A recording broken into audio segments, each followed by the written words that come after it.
조간 브리핑.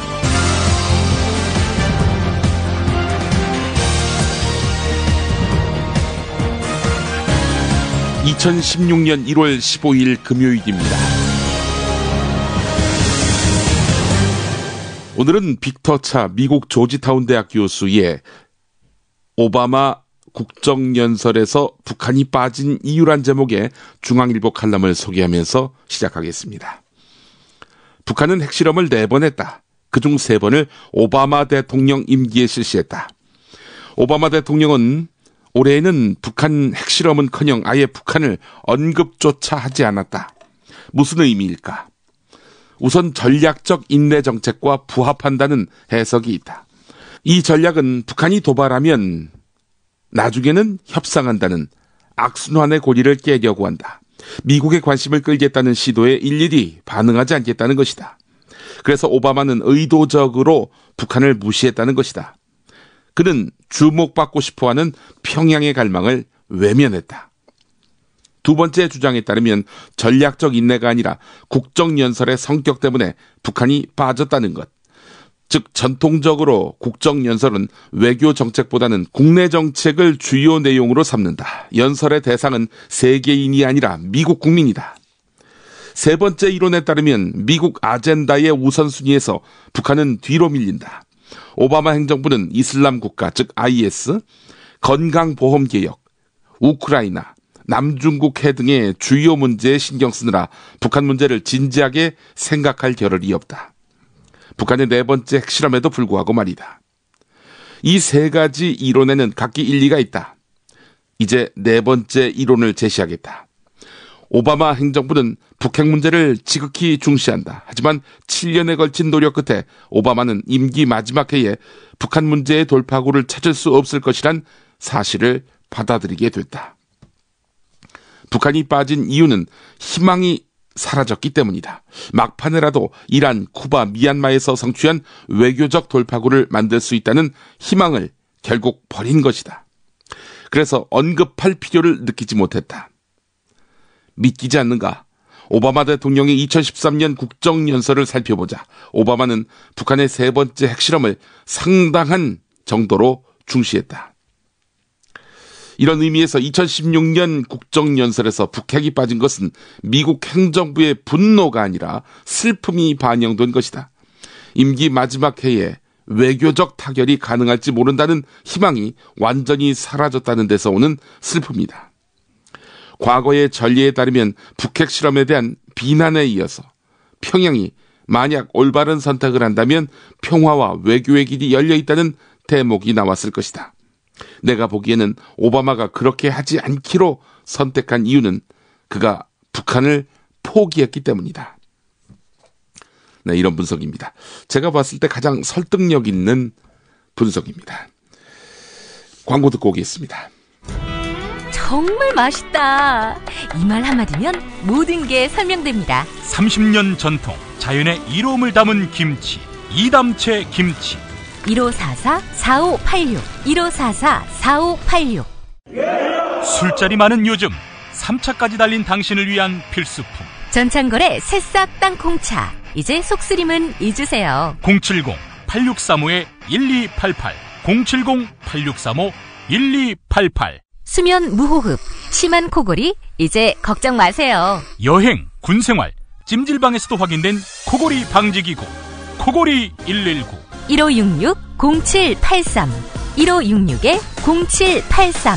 계속해서 한결해 보겠습니다. 베이징 성현철 특파원이 중국이 미지근한 까닭이란 제목의 특파원 칼럼을 실었는데요. 소개해드리겠습니다.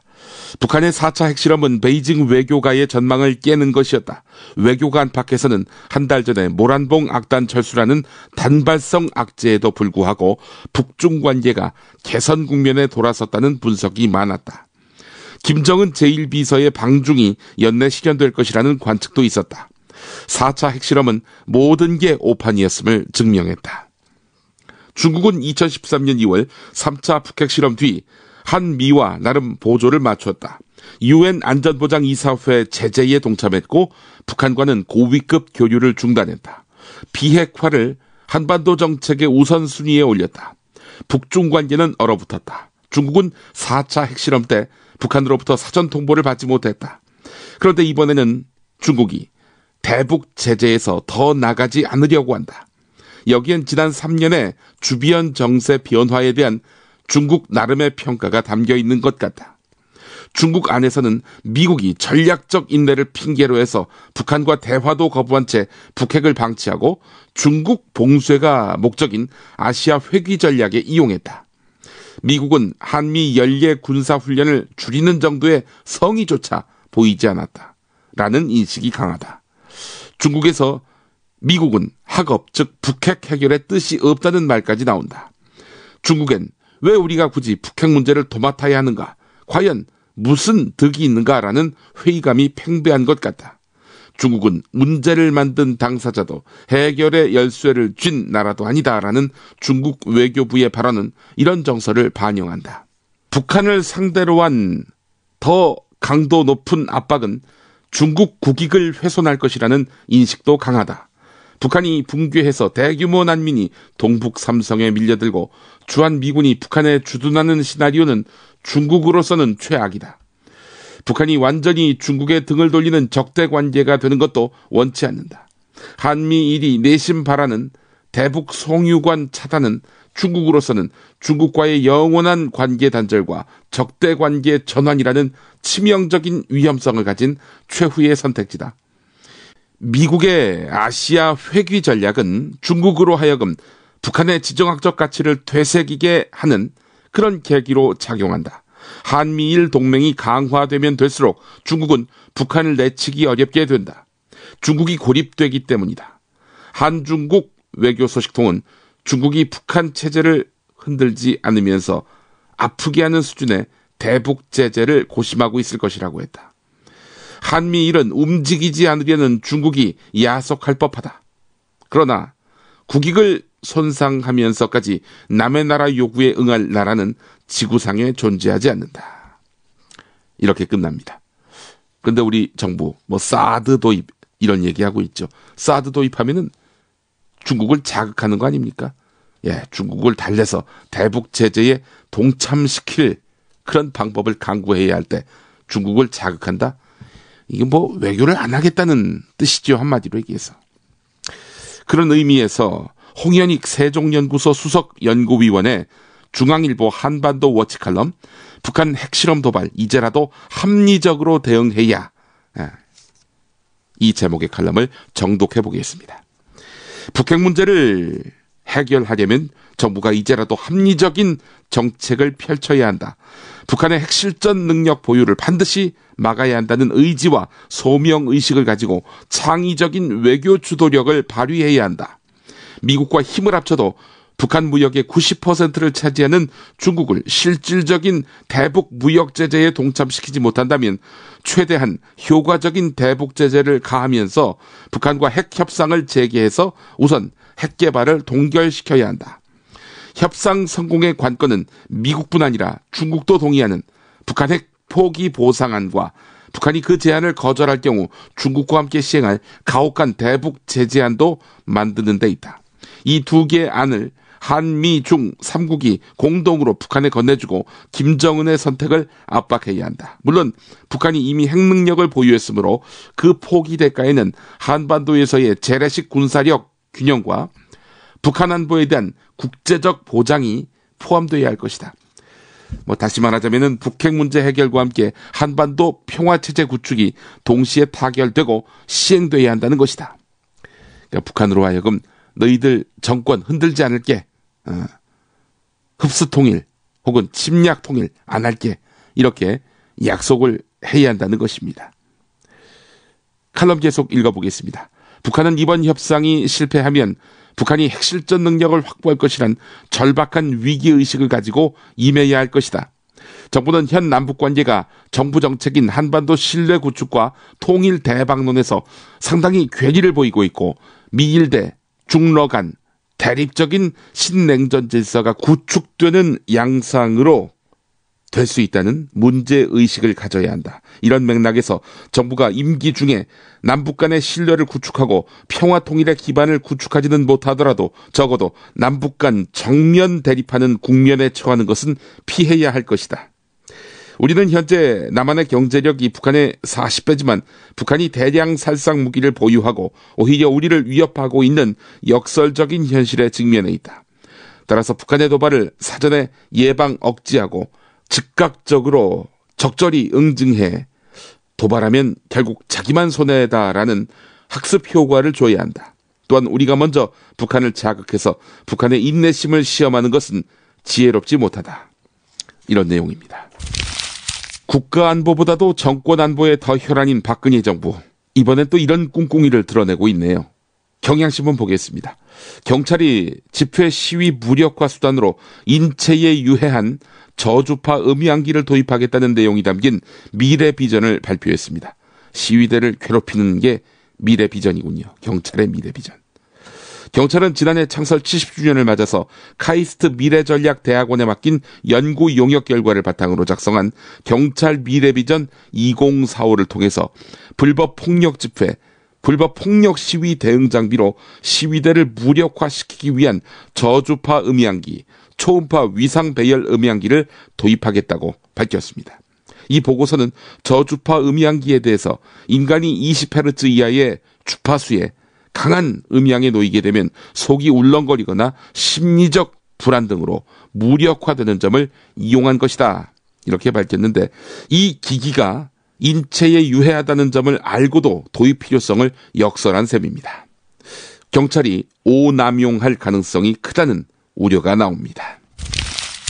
중앙일보 기사 보겠습니다. 그제 아침 9시 새누리당 최고중진 연석회의가 열린 당 대표실. 김무성 대표가 먼저 경제와 민생에만 집중해도 부족한 시기에 야당은 노동개혁 법안 등 모든 법안 처리를 정지시키고 있다. 이러면서 야당을 비판했습니다. 당 노동시장 선진화 특별위원장인 이인재 최고위원도 노사정 대타협은 사회적 합의인 만큼 일방적으로 파기할 수 없다면서 한국노총을 겨냥했습니다. 노동개혁 법안 처리에 혼신의 힘을 쏟고 있는 당 지도부의 모습 그대로였습니다. 자, 그런데 김정훈 정책위 의장이 마이크를 잡으면서 분위기가 싸늘해졌습니다. 김정훈 정책위 의장은 대뜸 원유철 원내대표가 노동개혁 법안의 타결을 위해서 기간제법을 제외한 나머지 4개의 법안, 즉 고용보험법, 산업재해보상보호법, 근로기준법, 파견법을 처리하자고 제안했는데 더불어민주당 이종걸 원내대표가 이를 거부했다라고 밝힌 것입니다. 이 순간 김무성 대표와 이인재 최고위원의 표정이 굳어졌다는 것이죠. 김무성 대표가 모르는 여야 간 협상이 이루어졌다는 이야기를 정책위 의장이 밝혔기 때문입니다. 새누리당은 그동안 노동개혁 5대 법안의 일괄 처리를 주장해 왔는데 어느 것은 뺄 수 있다. 이런 입장을 갖고 야당 원내대표와 협상을 벌였다는 거 아닙니까? 사태가 이렇게 된 전말에는 비공개 회의에서 드러났습니다. 원유철 원내대표는 신임 과테말라 대통령 취임식에 대통령 경축 특사로 떠나서 자리에 없었는데 대신 조원진 원내수석 부대표가 전날에 노동개혁 4개 법안 처리를 야당에게 제안을 했다가 거절당한 상황을 설명했습니다. 자, 그러자 김무성 대표가 옆자리에 있는 이인재 최고위원에게 이 내용을 알고 있었느냐라고 물었고 이인재 최고위원은 몰랐다라고 답했다고 합니다. 그러면서 분위기는 더욱 냉랭해졌다고 하는데요. 박근혜 대통령은 그로부터 1시간 뒤에 대국민 담화에서 기간제법은 중장기적으로 검토하는 대신에 파견법은 받아들여주길 바란다. 이런 식으로 제안을 한 것입니다. 자, 그렇다면은 지금 김무성 빼놓고 친박기지는 다 기간제법은 뺀 노동사법 제안을 알고 있었다는 거 아니겠습니까? 새누리당 관계자가 한 말이 있습니다. 이 중요한 사안에 대해서 작전을 변경하면서 원유철 원내대표는 사전에 알고 김무성 대표는 몰랐다는 것은 이건 이해하기 어렵다. 김무성 대표가 노동개혁 법안 처리를 위해서 얼마나 뛰었는지 잘 알지 않느냐라고 말했는데요. 이 관계자는 당청 간 소통의 문제가 여실히 드러난 것이다 이렇게 덧붙였는데 당청 소통 문제가 아니지요. 김무성이 아닌 서청원 씨가 당대표였으면 서청원 대표가 몰랐겠습니까? 원유철이 아닌 유승민 원내대표였다면 유승민은 알았겠습니까? 진실한 사람들끼리만 정보를 공유하는 친박의 행태, 여실히 드러났네요.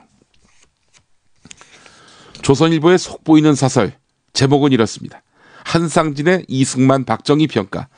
이런 상식이 큰 흐름 돼야. 네, 이승만을 국부라고 했었죠, 한상진 씨가. 예, 사설 내용 소개하겠습니다. 한상진 국민의당 공동창당준비위원장이 4.19 묘역을 참배한 자리에서 이승만 전 대통령에 대해서 어느 나라든 나라를 세운 분을 국부라고 평가한다. 나라국 아비부해서 국부. 예, 뭐 또 다른 의미의 국부도 있습니다만 여기는 나라의 아버지를 뜻하는 국부입니다. 그러면서 한상진 씨는 우리도 그래야 한다라고 말했다. 그는 많은 한계가 있었지만 그 공로는 결코 잊어서는 안 된다면서 그때 만들어진 뿌리가 잠재력이 성장해서 4.19 혁명에 의해 민주주의의 보편적 가치가 확립됐다고 했다. 이 자리엔 안철수 의원도 함께 있었다. 민주주의에 대한 기본적인 인식이 없던 국민들, 이승만 대통령 만나서 민주주의 의식을 길렀고 그렇게 해서 결국 이승만 대통령에게 비수를 꽂은 셈이지만 이 민주주의 의식이 4.19 혁명 때 표출됐다. 이런 이야기인 것 같습니다. 4.19 이승만 집권보다 앞섰던 것이 3.1운동, 동학농민운동 아닙니까? 그건 어느 나라 항쟁이었습니까? 되묻지 않을 수가 없네요. 조선일보 사설 계속 읽어보겠습니다. 한상진 위원장은 이런 발언들에 대해서 야권 사람들의 반발이 일어나자 개인 의견이라고 했다. 그러나 큰 틀에서 볼 때 더불어민주당 측과 차별화되는 것만은 분명하다. 이념과 지역, 세대, 계층으로 쪼개진 이 나라에 지금 필요한 일이 배제가 아니라 통합, 단절이 아닌 계승인 것은 분명한 사실이다. 후손이 역사의 어두운 부분을 부각하는 것과 긍정적인 부분을 따뜻한 눈으로 되새기는 것 사이에는 엄청난 차이가 있다. 정치 지도자들이 전임 대통령들의 업적을 밝게 조명할수록 국민의 자부심은 커질 것이고 국민 통합에도 큰 힘이 될 것이다. 진보 세력이 이승만 박정희 전 대통령과 그 시대의 긍정적인 측면을 있는 그대로 평가하고 보수 역시 김대중 노무현 전 대통령의 공적을 인정하기만 해도 갈등으로 얼어붙은 우리 사회에 조금씩 훈풍이 불기 시작할 것이다. 네, 이런 이야기입니다. 김대중 노무현 전 대통령을 끌어들이네요. 조선일보가 말입니다. 균형 잡힌 시각 같지만 조선일보가 이런 말을 하는 게 정말 실소를 금할 길이 없는 그런 일입니다. 친일 독재도 정당화할 그런 식의 역사적 평가를 끼워 파는 태도, 이게 과연 온당합니까? 상식이 큰 흐름이 돼야 한다라고 조선일보가 이야기를 했는데 이런 상식부터 인정하는 조선일보, 동아일보가 돼야 할 것 같습니다. 무슨 상식이냐? 동아일보를 세운 인천 김성수가 친일 행위를 한 사실이 항소심에서도 인정됐습니다. 참 대단한 재판이었습니다. 2011년 11월 항소가 제기된 지 4년 2개월 만에 이루어진 판결이거든요. 서울고등법원은 그동안 선고를 차일피일 미뤄왔고 재판장은 5번이나 바뀌었습니다. 지난해 2월에도 선고 기일이 잡혔다가 법원 인사를 앞두고 갑자기 미뤄진 바 있었는데요. 자, 서울고등법원 행정 7부 황병하 재판장은 인천의 증손자인 김재호 동아일보 사장과 인천기념회가 행정자치부 장관을 상대로 낸 친일 반민족 행위 결정 취소 청구 소송에서 1심의 판단이 맞다라면서 원고의 항소를 모두 기각한다라고 밝혔습니다. 1심의 판단이 맞다고 했는데 1심은 일제강점기에 김성수의 친일 행위가 인정되는 그런 판단이었습니다. 1심 재판부는 2011년 일제강점화 반민족 행위 진상규명에 관한 특별법에 친일 행위 판정 조항에 비춰볼 때 인촌에게 적용된 3가지 가운데서 학도병, 지원병, 빨리 나가서 싸워라 이렇게 주도적으로 선전한 점, 일본 식민 통치와 침략 행위에 적극 협력한 점 등 2가지는 모두 친일 행위임이 인정된다라고 밝혔습니다. 재판부는 인초는 1938년부터 1944년까지 국민정신총동원 조선연맹과 국민총력조선연맹의 발기인, 이사, 참사 및 평의원 등으로 활동하면서 일제의 침략전쟁 승리를 위해서 총력을 기울일 것을 강조하는 글을 매일신보에 기고했다. 이는 일본 제국주의의 강압으로 이름만 올린 것으로 보기는 어렵다. 그 활동 내역도 일본 제국주의의 식민 통치와 침략전쟁에 적극 협력한 것으로 봄이 상당하다. 이렇게 판단했습니다. 인천 기념회는 상고 여부를 검토하고 있다. 이렇게 밝혔습니다.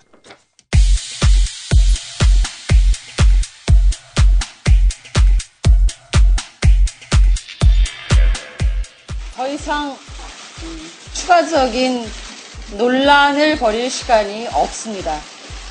안철수 후보와 진심 캠프는 문재인 후보와 민주당에 마지막 제안을 드립니다. 우상호 문재인 후보 공보단장이 우리의 안과 자신들의 안을 반반씩 섞자고 제안했습니다. 실제 대결과 지지도 조사의 혼합입니다. 그런데 우상호 단장은 애초에 얘기했던 적합도를 다시 들고 나왔습니다. 이게 도대체 뭘 하자는 것입니까? 이 사람 기억하시죠? 지난 대선 때 안철수 진심 캠프의 핵심 박선숙 전 의원입니다. 지난 2012년 안철수 의원 대선 캠프를 이끌었던 최측근 박선숙 전 의원이 다시 한번 안 의원과 손을 잡았습니다. 국민의당 집행위원장에 임명된 건데요. 흥미로운 사실은 안철수 신당, 국민의당에는 이상규 통합진보당 후보로 단일화되는 것에 반발해 탈당한 뒤 독자 출마한 김희철 씨도 있었다는 점. 동교동계 원외 인사로 첫 탈당한 김희철 전 의원은 안철수 신당에 합류했고 김대중 전 대통령의 영원한 비서 권노갑 고문의 탈당을 시사했습니다. 네, 권노갑 대표님은 문재인 대표에 대해서는 단 한마디였습니다. 내가 그렇게 이 얘기를 해도 듣지를 않는다.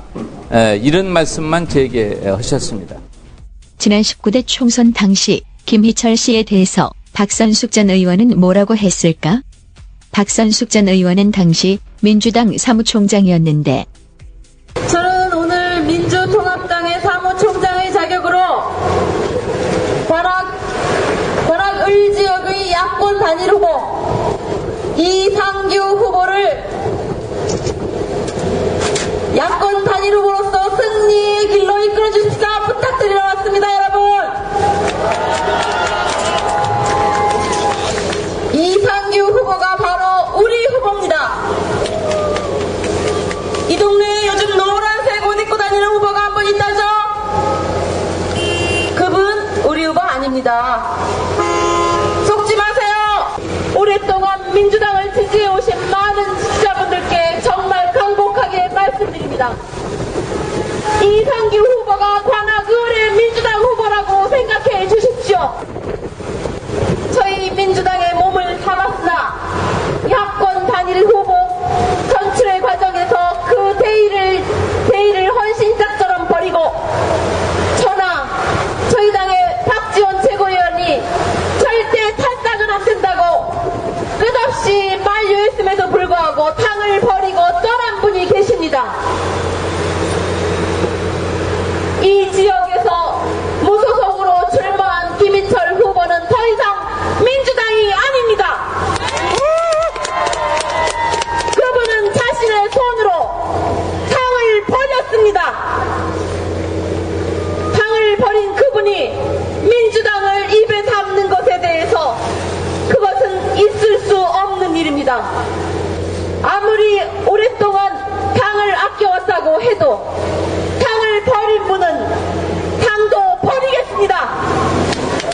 그리고 불과 몇 달 뒤 박선숙 씨는 민주당을 버리고 안철수 캠프에 합류하는데 그리고 문재인 후보와 민주당에 마지막 제안을 드립니다. 민주당을 언급하는데 그래도 되나? 당을 버린 그분이 민주당을 입에 담는 것에 대해서 그것은 있을 수 없는 일입니다.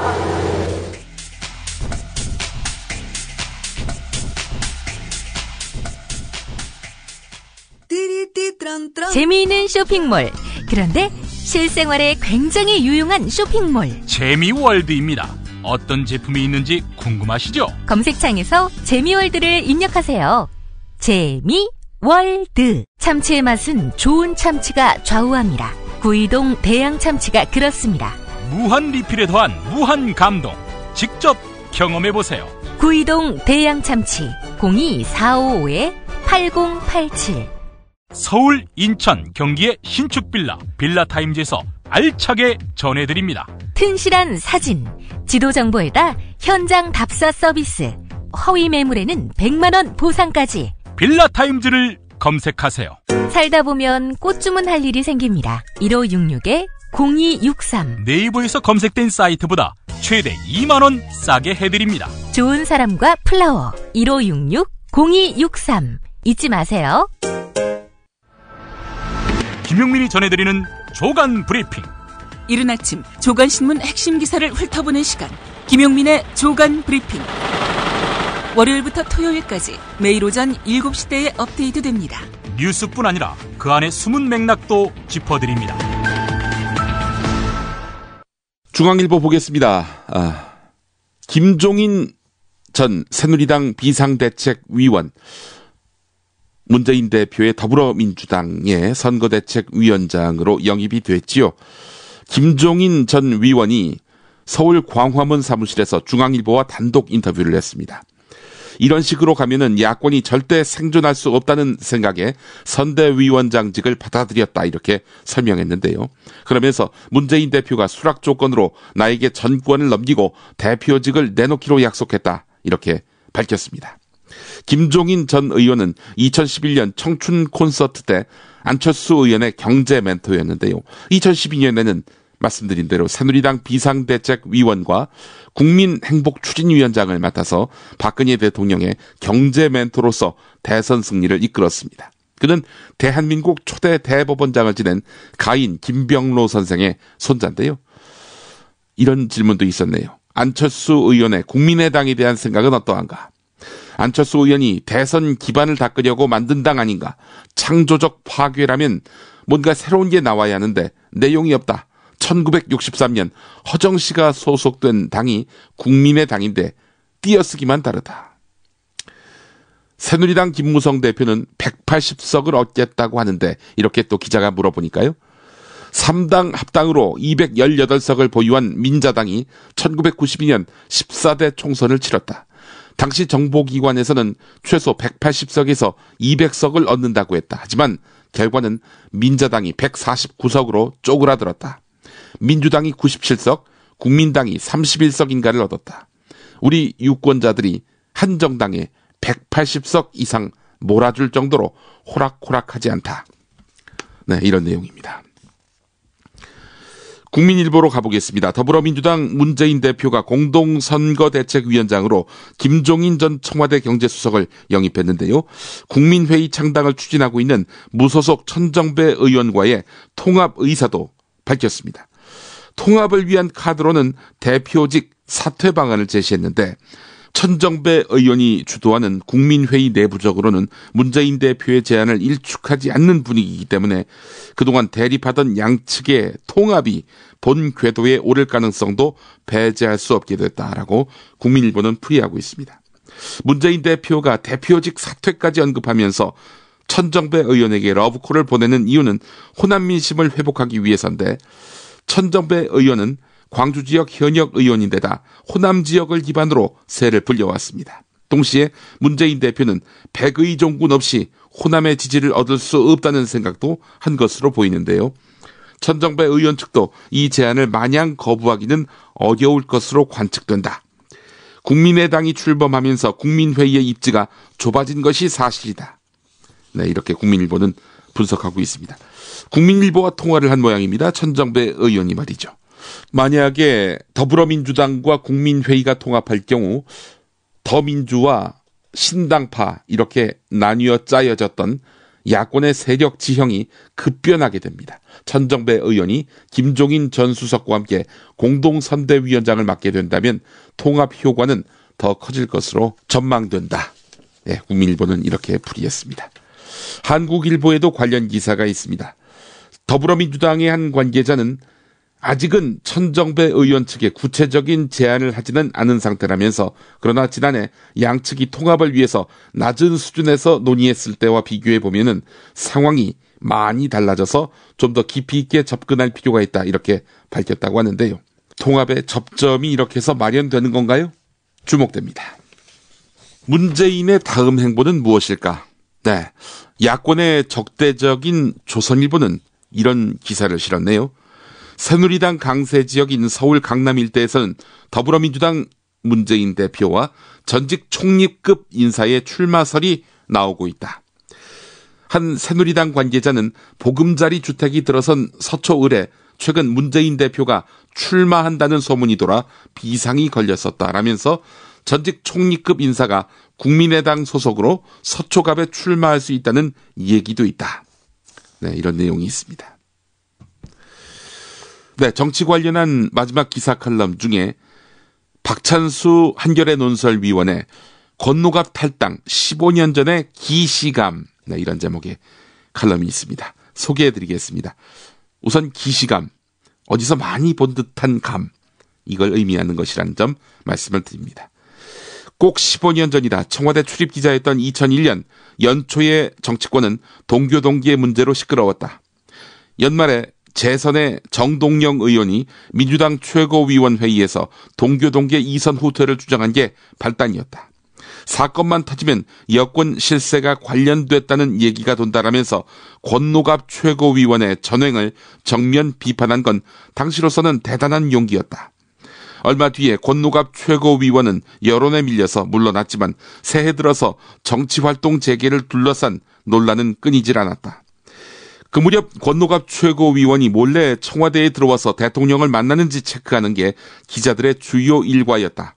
당시 청와대에 근무하던 인사들에 따르면 2001년 이후 김대중 대통령이 권노갑 한화갑 씨를 청와대로 불러서 만난 적은 한 번도 없다고 한다. 말을 전할 게 있으면 박지원 비서실장을 통했고, 그래서 동교동계는 박지원이 대통령의 눈과 귀를 가진다고 비난했지만 그게 대통령 뜻이란 걸 모를 리는 없었다. 그렇게 동교동계의 가신들을 멀리하면서 김대중 대통령 임기는 끝났다. 당에서는 구태정치의 상징으로 몰리고 대통령은 외면하는 상황을 보면서 동교동계의 정치적 역할은 끝났다는 걸 느꼈다. 자, 그런데 며칠 전 권노갑 고문의 더불어민주당 탈당 기자회견을 지켜보면서 15년 전의 기억이 불현듯 떠오른 이유가 여기 있다. 그때 역사의 뒤안으로 사라진 동교동계가 2006년 총선을 앞두고 정치적 중심에 선 것 같은 착각을 불러일으키는 이 상황은 도대체 무엇일까? 15년 전에는 호남 물갈이의 표적이던 권노갑 고문과 동교동계가 이제 오히려 제1야당의 패권적 행태를 비판하고 호남 민심의 풍향계인 양 언론을 장식하는 아찔함을 순간 느꼈다. 문재인이 싫다고 해서 자기 손으로 세운 제1야당을 저렇게 흔들어대고 떠나는 동교동계의 행동이 결코 아름다울 수는 없다. 정치권을 명예롭게 떠났어야 할 노정계까지 나서서 친노 패권을 공공연히 거론하는 와중에서 친노와 호남은 양립 불가능한 세력으로 더욱 굳어져 버린다. 이제 야당 지지자들은 친노가 되든지 아니면 호남 정치를 지지하든지 둘 중 하나의 선택을 강요받는 처지에 몰리고 있다. 어느 한쪽 편에 서는 게 마뜩치 않은 사람들은 쉽게 기권할 것이다. 김대중 대통령이 초대 청와대 비서실장에 경북 출신으로 군사정권 사람인 김중권 씨를 앉힌 것이나 자신을 죽음 직전까지 내몬 박정희 대통령의 기념관 건립을 승인한 걸 단순히 정치 전술로만 볼 수 없다. DJ 정신이란 지역을 뛰어넘어 통합을 추구했던 가치일 것이다. 그런 점에서 출신 지역이나 직접 모셨는지가 김대중 사람을 가르는 기준은 아니다라는 아들 홍걸 씨의 말은 옳다. 갈라설 거라면 김대중이란 치장은 하지 말아야 한다. 이런 내용이었습니다. 한우 사고를 집어넣고 24시간 팔팔 끓인 곰탕, 연지연 곰탕. 어린이부터 노인까지 누구나 좋아하는 건강식 연지연 곰탕. 택배로 신청하시려면 010-7252-1114. 전국 방방곡곡 최고의 먹을거리를 모았습니다. 여기저기 가지 마세요. 팥가게면 됩니다. 팥가게에서 구매하시면 대한민국 농촌기업을 살린답니다. 팥가게, 인터넷에서 팥가게를 검색하세요. 팥가게. 불의한 세력과 싸우다가 미사 도중에 총에 맞아 세상을 떠났습니다. 희망의 예언자 오스카 로메로. 스코트 라이트가 쓰고 김군수가 번역한 희망의 예언자 오스카 로메로. 아르테에서 나왔습니다. 한겨레 기사 가보겠습니다. 누리과정, 즉 만 3살에서 5살까지의 어린이집, 유치원 무상보육 시행 이후 초중고등학교 학생들의 창의성 교육이나 과학교육 개선 등 교수 학습 활동 지출이 크게 줄어든 것으로 나타났다는 것입니다. 누리과정에 돈을 쓰느라 초중고등학교 교육 투자가 위축됐다, 이런 얘기입니다. 추가 재원 확보 없이 초중고등학교 교육 예산에 떠넘겨진 영유아 대상 누리과정이 초중고등학교 교육 전반을 위축시키는 부작용을 초래하는 거 아니냐, 이런 우려의 목소리가 나오고 있다는 것입니다. 구체적으로 2012년에서 2014년 교육청별 세출 분석을 해보니까 특색교육, 창의, 인성교육 등에 쓰이는 교수 학습 활동비가 3년 새 1조 4천억 줄어들었다는 겁니다. 직업교육비는 무려 84%나 줄어들었습니다. 저소득층을 위한 교육복지비마저 감소했습니다. 하여간 이거는 너무나 간명합니다. 대통령이 약속한 공약 어디 떠넘기지 말고 국고로 집행하라, 이런 얘기입니다. 왜 지방에다 떠넘깁니까? 조선일보 기사 살펴보겠습니다. 수원지법 성남지원 가사 2단독 주진호 판사는 이건희 삼성 회장의 장녀인 이부진 호텔신라 사장이 남편인 이무재 삼성전기 상임 고문을 상대로 낸 이혼 소송에서 두 사람은 이혼하라, 이렇게 판결을 했습니다. 재판부는 이부진 사장이 이무재 고문을 상대로 낸 소송을 받아들이면서 두 사람의 아들에 대한 친권과 양육권도 이부진 사장이 갖는다, 이렇게 판결을 했는데요. 선고 결과는 한마디로 임 고문, 남편 측의 완패로 끝난 셈입니다. 1999년 8월 결혼했던 두 사람의 러브스토리는 국내 최고 재벌가 딸과 평사원 사이의 결혼으로 세간의 화제가 됐는데, 두 사람이 4년여 연애 끝에 결혼 결심을 밝혔을 때 양가 가족들은 극심하게 반대했다고 하는데요. 하지만 이부진 사장이 양가 부모를 끈질기게 설득해서 결혼에 골인했다는 것입니다. 이부진 사장의 부친인 이건희 회장은 처음 딸의 이야기를 듣고 충격을 받아서 호텔신라 커피숍이 문 닫을 때까지 혼자 앉아 있었다는 일화도 있었다고 하는군요. 예. 그랬던 이부진 사장 부부가 결혼 17년 만에 법적으로 남남이 되는 파경을 만났다는 겁니다. 자, 왜 파탄이 났는가? 이런 이야기가 있습니다. 술버릇 때문에 고통을 받았다. 이부진 사장 측 주장이 그러합니다. 하지만 임 고문 측은 일과 재벌가의 특수성 때문에 집을 비운 적은 있어도 가족 행사에 참석했고 집에서 자고 오는 등 정상적인 혼인 생활을 유지했다라면서 항소심에서 다시 따져보겠다, 이런 입장입니다. 그러니까 남편이 잦은 음주와 술버릇 등으로 인해서 고통을 받았다, 이런 이야기인데요. 최소한의 술자리에만 제한적으로 참석했다는 것이 또 남편 쪽의 입장입니다. 조선일보 기사 제목은 이렇습니다. 영화 같은 사랑 길지는 않았다. 또 다른 재벌가 이야기입니다. 중앙일보 최태원 회장 이야기인데요. 최태원 SK 회장의 내연녀 김모 씨와 SK 해외 계열사인 버가야 인터내셔널 사이에 아파트 거래, 이게 다시 도마에 오르고 있죠. 버가야 인터내셔널은 김 씨로부터 아파트를 구입할 때는 8억 5천만 원 웃돈을 줬는데 제3자에게 아파트를 팔 때는 6억을 미친 것으로 확인됐다는 것입니다. SK 계열사가 결국 김 씨에게 부당한 지원을 한 것이 아니냐, 이런 지적이 나오는 이유인데, SK 측은 이에 대해서 지극히 정상적인 거래라면서 부당 지원을 부인했습니다. 김 씨가 매입할 때는 미분양이었는데 2008년 세계 금융위기가 지나고 2010년 부동산 시장이 회복되면서 가격이 오른 것이다, 이런 입장인데, 하지만 통계를 보면은 당시 부동산 시장 흐름은 SK 설명과 차이가 있다는 것입니다.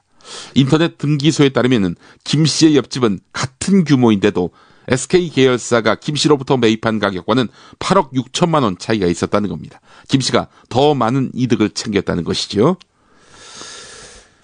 한겨레 기사를 보겠습니다. 회장님이 터뜨린 이혼소동, 뒤치다거리는 그룹이 떠맡았다. 이런 내용입니다.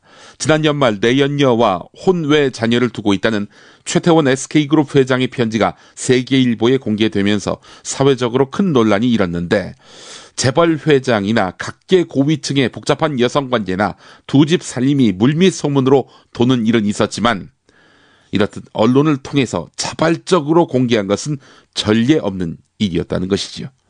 어떤 사정이 있었기에 이런 커밍아웃이 이루어진 것일까? SK그룹 사정에 밝은 한 인사는 그룹 수뇌부가 이혼에 반대하자 최태원 회장이 측근들을 동원해서 내연녀와 혼외 자녀의 존재를 공개하는 폭탄을 터뜨린 것이다 라면서 회장을 탓할 수는 없고 나 몰라라 할 수도 없어서 참모들로서는 답답할 것이다 이렇게 말했다고 합니다. 그룹 안팎에서는 언론 플레이에 동원된 최태원 회장의 측근으로서 홍보 대행사 대표 이응씨 등을 거론하고 있는데, 최태원 회장은 보도 전날 유력 언론사 사주를 직접 만나서 이혼할 수 있게 도와달라 이렇게 요청한 것으로 전해졌는데요. 언론을 동원해서 이혼을 기정사실화하고 싶었지만 여의치 않으니까 고백의 편지를 보내는 방식의 초강수를 썼다는 것입니다. SK도 편지를 공개한 쪽이 최 회장님을 부인하진 않고 있는데요. 지극히 개인적이고 민감한 내용을 담은 회장님의 편지가 나몰래 언론에 유출될 수는 없기 때문입니다. 또 최태원 회장이 어떻게 해서든 노소영 아트센터 나비 관장과 이혼하고 싶어하는 것은 그룹 안에서도 널리 알려진 사실이란 것이죠. 하지만 편지 공개를 통해서 이혼을 기정사실화할 수 있을 것이라는 최태원 회장의 기대는 여지없이 빗나갔고, 사태 수습은 또다시 그룹의 몫이 됐다는 것이죠. 그룹은 SK그룹을 말하는 거지요. 그룹은 이혼이 불가피하다는 편지의 주제를 고백으로 받아들여달라고 요청하는 한편 후속 보도를 막기 위해서 주요 언론들을 상대로 작업에 나섰다는 얘기도 파다한데요. 자, 그렇다면 최태원 회장은 왜 이런 우스운 꼴을 자초한 것일까?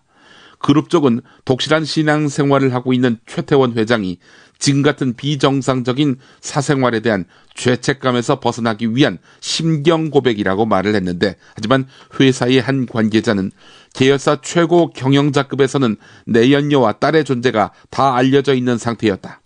사생활 때문에 약점이 잡혀서 도리어 아랫사람 눈치를 보게 된 최태원 회장이 모든 것을 공개해서 털어버리자는 결심을 했을 수도 있다라고 말했다고 합니다.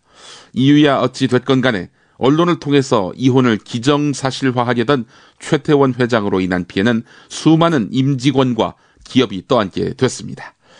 그룹 이미지는 땅에 떨어진 것이고요. 경영활동에 매진해야 할 임원들은 회장이 친 사고를 뒷수습하느라고 정신이 없다고 하는데요. 한 직원은 주변에서 너희 회장님은 왜 그러느냐라고 물어보면 할 말이 없다. 직원들 사이에서는 회장님이 아직 정신을 차리지 못한 것 같다. 이런 말들이 오가고 있다라고 전했다고 합니다. SK가 올해 사옥에 붙인 슬로건이 이거네요. 위대한 여정, 새로운 도약, SK가 함께합니다. 저 결혼 때문에 이제 집도 사야 되는지 전세도 없고 걱정이겠다. 나도 투자가 걱정이야. 어떻게 해야 될지 모르겠어. 근데요, 인터넷의 정보는 정말 믿을 수 있는지 모르겠어. 이거 다 찌라시야. 찌라시? 그럼 어디서 정보를 구해요? 그러게 나도 걱정이야. 어떡하지? 잠깐만요. 여러분들을 위해 선대인 경제연구소가 있습니다. 저성장 시대를 돌파하는 지혜, 푸짐한 혜택을 제공하는 선대인 경제연구소의 새해 이벤트에서 만나보십시오. 경제전망보고서, 주택시장 전망보고서, 성장형 우량주 선별법 보고서 등을 무료로 볼 수 있는 이번 기회 놓치지 마세요. 인터넷에서 선대인 경제연구소를 검색하시거나 문의전화 070-7584-2050. 네, 오늘 김용민의 조간브리핑은 최백은 건국대 교수의 경향신문 칼럼 한국식 산업화 모델의 종언, 이 내용을 일부 소개하면서 마무리하려고 합니다.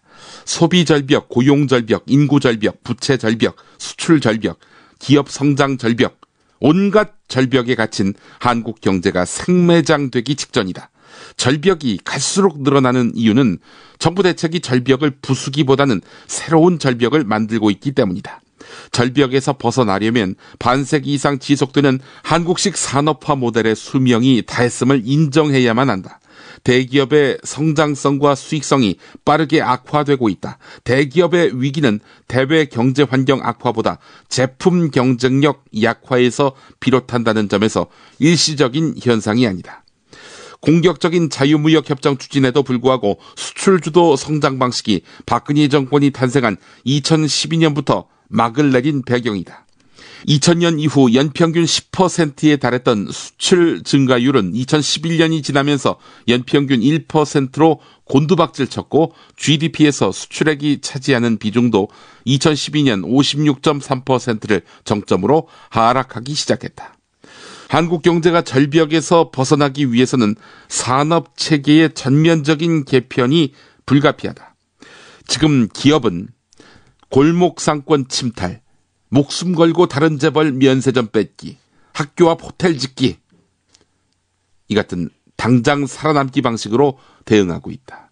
그리고 정부는 기업의 노동 비용을 절감하도록 쉬운 해고를 독촉하고 또 서비스를 시장에게 넘겨주면 일자리가 증가한다. 이런 논리를 펴고 있다. 무엇보다도 박근혜 정권과 재벌이 산업 경쟁력 악화와 고용 위기에 무능한 이유는 이들이 집착하는 한국식 산업화 모델이 새로운 경제 패러다임과 상극이기 때문이다.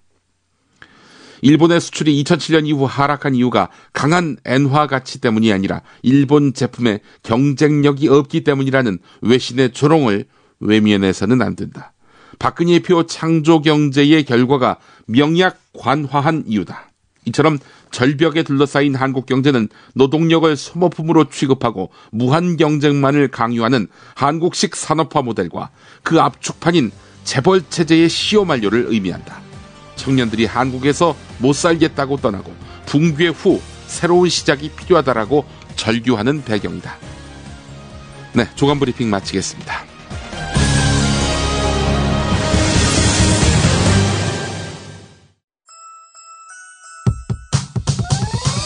이번 방송 괜찮았나요? 작별의 여운 이렇게 표시해주세요. 다운로드하기, 댓글 달기, 구독하기, 별점 주기. 더 좋은 방송 만들어달라는 약속 이렇게 응원해주세요. 다운로드하기, 댓글 달기, 구독하기, 별점 주기. 기억하셨죠? 다운로드하기, 댓글 달기, 구독하기, 별점 주기.